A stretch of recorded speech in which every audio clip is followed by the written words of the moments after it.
And we're back. This is the second video on how to make more sales face-to-face and increase your conversion ratio. So there's 7 stages to any sales process, and they are know, like, trust, try, buy, repeat, refer. So it's know, like, trust, try, buy, repeat, refer. But what we're focused on today is the know, the like, and the trust. And a big part of that is building rapport with the person that you're meeting. So we talked in the first video about trying to find items that you have in common, and this is when you use them. The first couple of minutes of any sales meeting is really about building rapport. It's about finding common interest, whether it's with the business itself, whether it's with the marketplace, whether it's with a hobby, or a photograph you might have seen in their office. It's really important to spend a couple of minutes building rapport so that they know you and they start to like you. Then we're going to go on to asking some incredible questions. This is where the sale is solidified, really. It's hard to describe. There's a paradigm shift in how people are selling nowadays, from consultative selling, which is really about offering solutions, to more of a challenger sale. But either sales technique has to start with asking incredible questions. So really, we have to dig deep, because any sale is 80% emotion and 20% logic. Both of those elements have to be present for the sale to be successful. If it's all emotion, then the chances are you're going to get a phone call the next morning to say, oh, I've kind of been thinking about this and I've changed my mind. No sale is all logic. Otherwise, we'd all be driving the same cars, we'd all be wearing the same clothes. So both elements of the sale have to be present. And how we get that is by asking some incredible questions. So to get the point across about how powerful questioning can be in the sales process, I want to tell you a very quick story about a lady I worked with. She sells carers into care homes, and it was an incredibly important sales meeting she was going into, quite fresh in the business. So we did a lot of work around IVVM, we did a lot of work around positive affirmations that we covered in the first video. But then when we sat down in front of the opportunity, I got her to ask 5 really simple questions. So the first question is really simple. The first question was, why did you agree to see me in the first place? And the answer was quite simple. It was, well, you asked for the meeting. And I said, but when you dig deeper and ask, yeah, I get that, but why did you really agree to see me? And then the lady opened up. She opened up that they weren't 100% satisfied with the carers they were getting from their current supplier. Another great first question could be, what would be an incredible outcome at the end of this meeting for you? Think about what the answer would be to that. So once she'd learned that the carers that they were getting weren't great, the second question was simple. It was, so what does that mean to the business? The third question, so what does that mean to you personally? The fourth question, we're starting to get to emotion now. So is that something that worries you? And then finally, the fifth question. So on a scale of 1 to 10, how important is it that you actually fix that? So we've hit emotion. After she'd asked those 5 questions, she simply followed up by saying, well, that's the reason I'm here to see you today.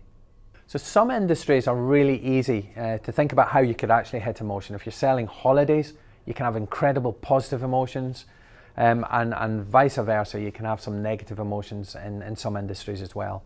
Start thinking about your industry. Start thinking about the emotions that are attached to the sale.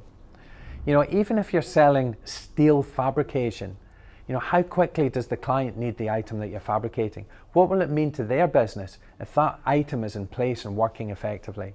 There's always emotion that we can reach in any sales process. So secondly, we need to be ready to deal with any objections, the dreaded objection, but welcome objections, because they're buying signs, they're buying signals.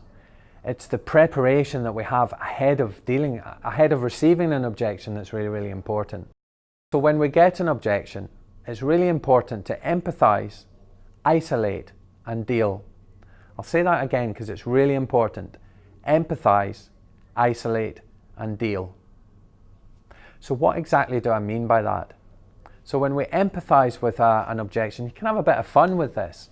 So, if I'd had £1 for every time I'd heard that, or you can take it a little bit more seriously. So a lot of our clients say that when they first started dealing with us, as another way of empathizing. You're not agreeing with the objection, you're empathizing. Then it's really important to isolate. So apart from the objection, would there be any other reason not to the outcome?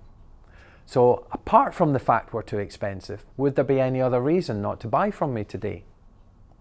And finally, we need to have scripts available to us in our heads to deal with any objection. So for example, this is one that we used with a fencing supplier. So if they took a phone call or if they were face-to-face in a meeting and they received an objection, they had a bit of fun with it. They used the, oh, if I had £1 for every time I'd heard we were more expensive, I'd be rich by now.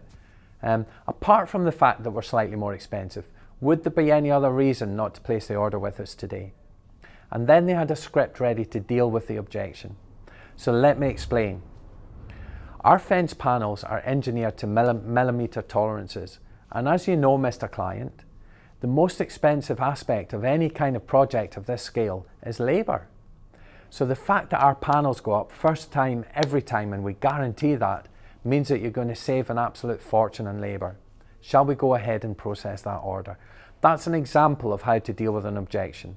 So empathise, isolate and deal.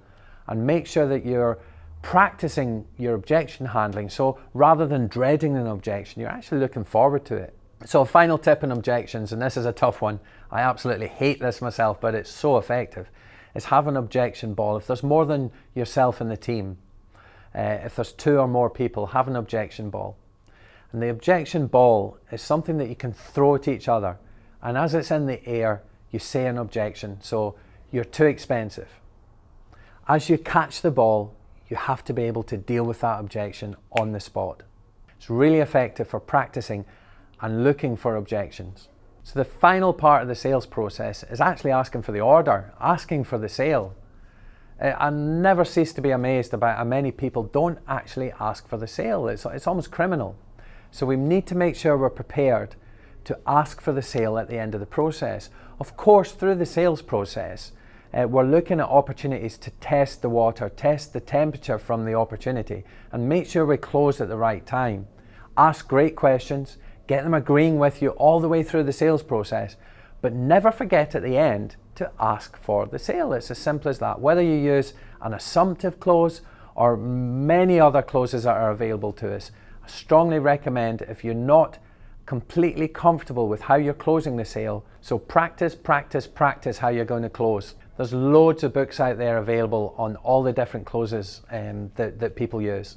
Some of them are really complex, some of them are really, really simple. Find the one that's right for you. Find the one that's right for your clients. Find the one that makes everybody feel comfortable about closing the sale at the end. But please, I beg you, close the sale. So in this week's video, we talked about asking great questions during the sales process. We talked about how to handle objections really effectively. And we talked about preparing yourself for the close. So please like the video, please subscribe, add as many comments as you like down below, and I look forward to seeing you in the next one. Thank you.